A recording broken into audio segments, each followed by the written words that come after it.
Eh oui, c'est encore moi. Eh bien bonjour, oui, bonjour à tout le monde. Et je le souhaite que vous soyez nombreux encore derrière ce petit écran. Voilà, moi je suis devant et je parle. Et vous, vous êtes derrière et vous écoutez. Bravo, merci. Et merci, oui, merci beaucoup. Alors, nous allons cette fois-ci vous raconter une autre histoire. Écoutez bien parce que oui, il faut l'entendre, quoi. Voilà. J'étais, disait cet esprit, au Japon, là où cette fameuse centrale a fait des siennes, il y a un an. Et depuis, bien, beaucoup d'esprits des frères décédés sont là autour et viennent voir ce qui s'y passe. Beaucoup d'autres, les survivants, viennent aussi pour essayer de trouver des traces de leur passé, des vestiges de leur maison, des objets qu'ils pouvaient y trouver encore. Oui, c'est vrai. Ils ont tout perdu. Mais ils reconstruiront. C'est la loi. On casse, ça détruit et on reconstruit. C'est comme ça depuis des millénaires. Et le Japon, ben, voilà ce qui se passe chez lui. C'est une nation très en avance sur beaucoup de choses de la vie, de la technique. Ils étaient très forts, très puissants. Et bien, ils sont arrivés au summum. Et maintenant, qu'est-ce qu'ils vont faire? Alors, le Japon est bien, écoutez bien. J'étais avec toi tout à l'heure dans la faille. Cette fameuse faille qui est sous le Japon. Oui, j'étais avec toi parce que, et d'autres, il y avait même Aaron Taziev qui était là, et on essayait de comprendre ce qui va se passer, ce canyon qui s'ouvre de plus en plus, qui est profond et très long, très large. Et au fond, on commence à voir la lave. Oui, la lave. Et elle va un jour engendrer l'explosion de ce Japon. Ouais, la faille va s'ouvrir. D'ailleurs, tu l'avais dit il y a très longtemps de cela, puisque en 76, tu diffusais un message que le 21 mai 83, un îlot sortirait devant le Japon, faisant craquer ce cadenas qui tient justement fermé la faille.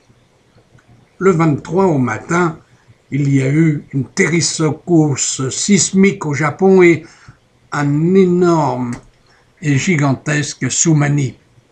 Et puis, un îlot est sorti à 1,50 m de la mer. Et il est là pour devenir un jour autre chose. Alors, nous étions, je le disais, au fond de ce canyon, à essayer de trouver la solution pour vous plus tard. Car il faut penser que dans peu de temps, cette lave va monter et écarter davantage le canyon. Et à ce moment-là, l'eau va s'engouffrer. Alors imaginez l'eau qui descend sur le feu, la braise qui est en bas. Ça va bouillonner, bouillonner, et c'est là la fameuse explosion. Le Japon, oui, c'est vrai, va disparaître aux 3/4, peut-être même plus.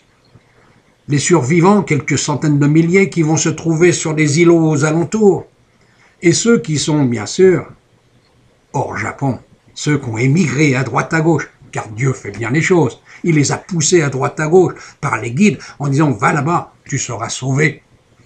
Et voilà, un jour ils pourront continuer l'œuvre du Japon en expliquant sa vie, comment il a vécu, ce qu'il a fait, en bien et malheureusement en mal. Mais la technologie est arrivée à son summum et le Japon disparu, un autre pays prendra sa place. Voilà. Les esprits qui sont autour de moi disent que c'est pour bientôt, mais on ne sait pas quand exactement. Taziev non plus. Il dit que ça peut être demain, ça peut être dans quelques mois, dans quelques années, mais c'est là. Les poissons ont disparu en bas parce qu'il fait trop chaud.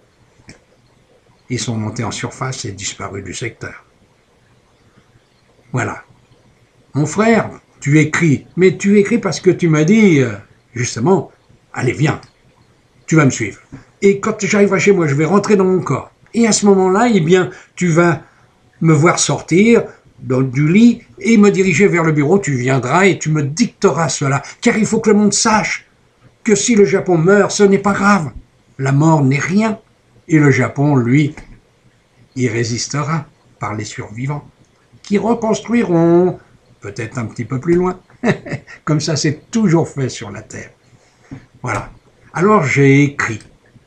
Oui, j'ai écrit pour cet esprit qui m'a dit après, eh bien, tu sais frère, t'as écrit, eh bien, maintenant, moi je te laisse. Je retourne dans le Grand Canyon. Et quand tu auras dormi, ton âme viendra me rejoindre. Comme celle de tous les autres frères qui sont très intéressés justement par ce mouvement terrestre et apocalyptique, celle de la Saint-Jean. Oui, eh bien, nous sommes dans cet apocalypse et il ne faut pas avoir peur de la mort, car la mort n'est rien. Et ce n'est pas la fin du monde. La terre ne va pas craquer. Ah non, je suis le dessus un peu partout, mais sans plus. Allons, mes frères, n'ayez aucune crainte.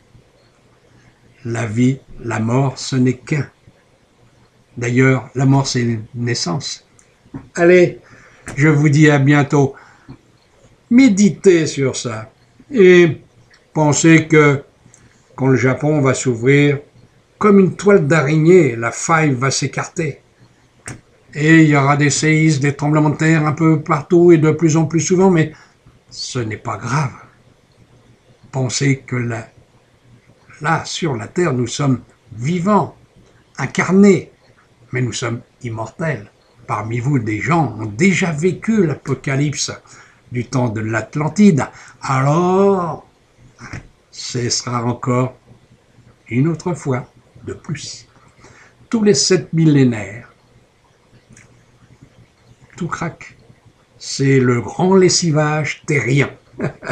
Voilà, n'ayez surtout pas peur. Bien sûr, on ne veut pas souffrir. Bien sûr, on ne veut pas mourir brûlé, noyé, dans la terre. Ouais, bien sûr, tout ça, oui. Mais ça va tellement vite que vous n'aurez même pas le temps d'y penser. Allez, je vous dis à bientôt. Méditez. Aimez surtout. Parce que c'est la seule clé qui va vous protéger. Et c'est là que votre ange gardien va dire, va par là. Allez, viens, viens. Tu seras sauvé. Allez, je vous laisse. Merci d'avoir écouté. N'ayez surtout pas peur. Je ne suis pas là pour vous faire peur. Je suis là pour vous prévenir. Justement, de ne pas avoir peur. Est-ce que j'ai peur, moi? Non. J'aurais plutôt peur de mourir avant ma date prévue. Parce que j'aurais peut-être pas fini ce que j'ai à faire. Et j'ai plein de travail. Regardez le monde. Quand on voit tout ce qui s'y passe en ce moment, c'est à se demander si Jésus a été bien compris il y a 2000 ans. Il avait simplement dit, aimez-vous les uns les autres, vous êtes tous frères. Et qui a compris? Quand je regarde le monde, je me dis, eh bien, bien peu. Dommage.